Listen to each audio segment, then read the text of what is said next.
Hey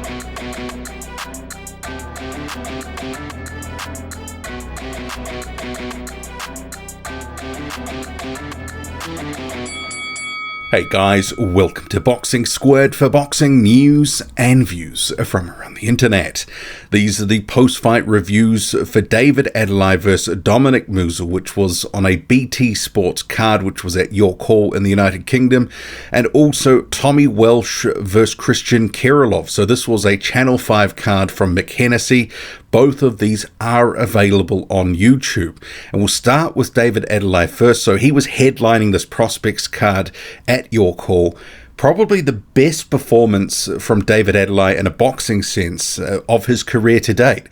You know, we've been saying for a while, Adeleye is clearly raw, and that was demonstrated in the Kamil Sokolowski fight. Just didn't look that assured. He wasn't working hard enough, and, you know, he just thought that single shots were going to get his opponent, Sokolowski, out of there. And clearly he's been in the gym, he's been working hard, and that was evidence in this fight against Dominik Musil. So Musil from the Czech Republic, big guy, about the same size as David Adeleye. He was somewhat durable, took a bit of punishment in this fight, but just too slow.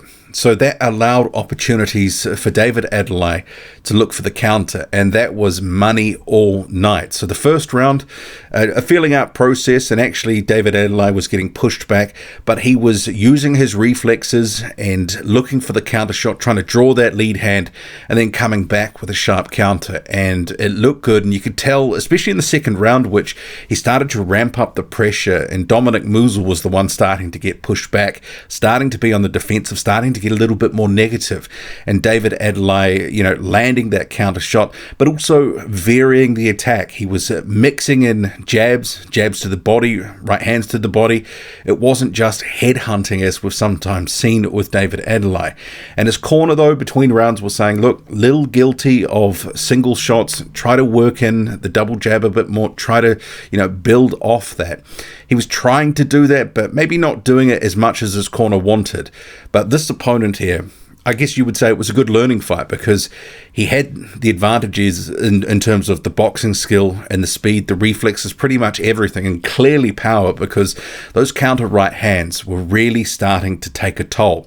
And there was a couple of big ones right near the bell in round 3 and round 4 as well. He pretty much laid Dominik Musil out on the bell, and you can see here, if the ropes hadn't caught him, he was going to be sort of on the ground outside of the ring, because took a big right hand, and yeah, that really sort of, you know, obliterated him, as it were.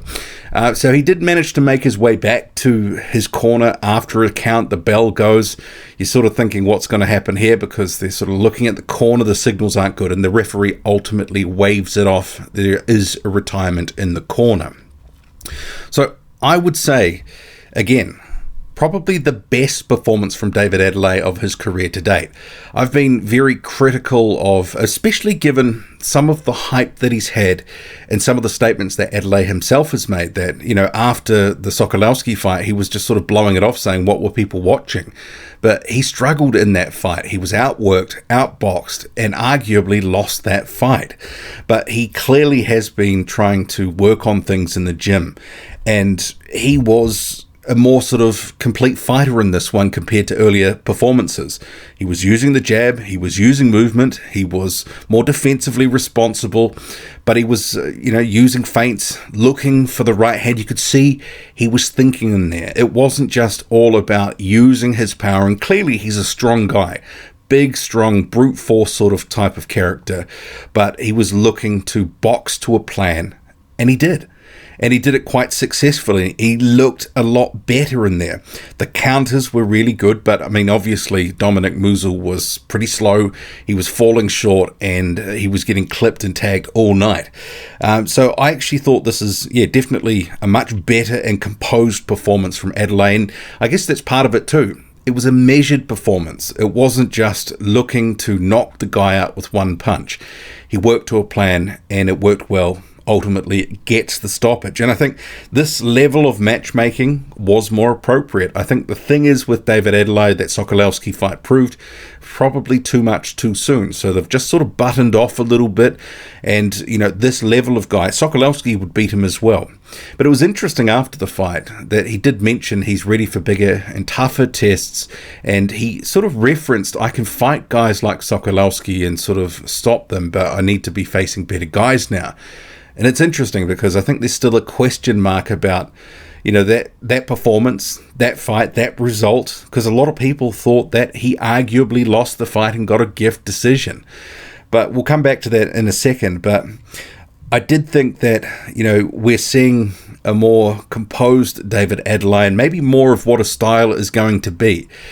He didn't just look, sort of rough, tough, rugged, all that sort of stuff. You could see that if he continues to polish up these boxing skills, there's something there. I mean, maybe he doesn't have everything to go all the way. That remains to be seen, because still just 24 years old. There's, he's clearly still raw. He's a prospect. He's now 8-0.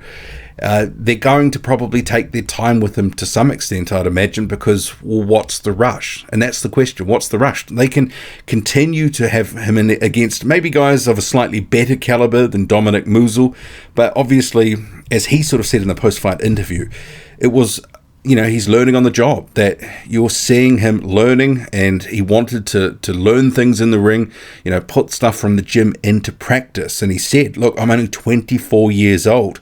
I've got another 10 years at least, and the better opposition that I have, the better I'm going to perform. And they did mention, Nathan Gorman. This is one of the commentators, Richie Woodall, but I think that's probably too much too soon. I mean, we've seen guys like Gorman against Sokolowski, and he's, outboxed Sokolowski no problem at all. I think that Nathan Gorman is too much at this point. This name seems to be connected with David Adeleye, persistently, even after the Sokolowski loss. I mean, if this is them trying to, feed Gorman to Adeleye, it could be one of those banana skin type fights. But maybe it is just, you need to mention a bigger name, and ultimately it's going to be more of that Dominik Musil level. But I still think he needs to set the Sokolowski situation right, because ultimately people are going to keep talking about that. Adeleye, for all, his, sort of bravado about he's past that level and, he wants to face better guys, all that sort of stuff, he didn't perform in that fight. And if we're really to see how much he's improved, Sokolowski is still that yardstick, especially given what happened in that first fight. So I would, I think before 10 fights or, sort of there or thereabouts, that we should see it again.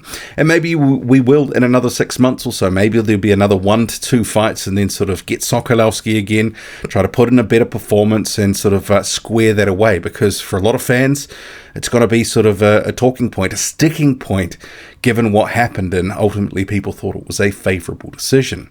But again, David Adeleye, a better performance. He looked like a boxer. He was boxing well, boxed to a plan, gets the win here. Dominik Musil retires in the corner after 4 rounds. And that really was a big right hand that landed. But ultimately, you always knew that this was going to be a win. It was just how he was going to look. So definitely got a pass mark from me. How about you? And then the other fight, and not too much really to say. So this was Tommy Welch versus Kristian Kirilov. So Kerilov, a journeyman, a whole slew of losses on the record. First 10 seconds, dropped with a big right hand. Tommy Welch was not mucking around. And then he sort of follows up trying to bully him. And there is a second knockdown, what about a minute later, something there or thereabout. A clubbing shot sort of drops Kerilov to the canvas, sort of, one knee on the ground sort of thing. And it didn't look like it was necessarily a clean shot, but it was a sort of brute force, sort of just clubbing type punch. The referee gives the count, doesn't like what he sees. It's all waved off, so all over in the first round. So Welsh advances to 6-0. And he was coming off a performance against Alvaro Torreira where he went the distance for his first time in his career. He looked okay, there was good body work in that fight, but he looked a little bit one-paced and sometimes a little out of ideas about how to sort of break him down. And since we've seen Torreira sort of get steamrolled by Johnny Fisher. But again, he's a prospect, 6-0. There is, I think, this sort of level of opposition it's a step below where Torreira is. So gets a win here. It's a confidence builder. Clearly there's something there. He's got some power. How far he can go remains to be seen. But again, like David Adeleye, there's no rush. He's still young. We can actually see this guy develop in front of our eyes probably for the next couple of years. And I was sort of thinking, with the Channel 5 sort of coverage as well, and I know that this was on the sort of untelevised portion, I guess it was. This is on the Hennessy Sports YouTube channel. That's where you can catch it. Quite a decent sort of sized undercard there. But if he can keep getting, wins here, move himself onto the main card, get a bit more TV exposure, it's probably going to be pretty good for his profile, because free-to-air TV, those sorts of shows, you can really start to build a bit of a following. It's not behind a paywall. It's not, some platform that's inaccessible and that fans, or that more broadly sort of casual sporting fans have no idea about, because you can certainly argue when you sort of put things behind a paywall, it does sort of limit the opportunities, unless it's a massive star that you already know about anyway. But yeah, it was an okay performance for what it was. I mean, I think we expected there was going to be a stoppage at some point. Maybe you wouldn't expect pretty much the first punch of the fight. You saw Tommy Welch land that right hand and Kristian Kirilov was down. But a win, he moves on, 6-0. David Adeleye, 8-0, I should say. What do you make of it all? Drop a comment, loud and often. Hit like, hit subscribe, follow me on Twitter, boxing_squared. I'm out.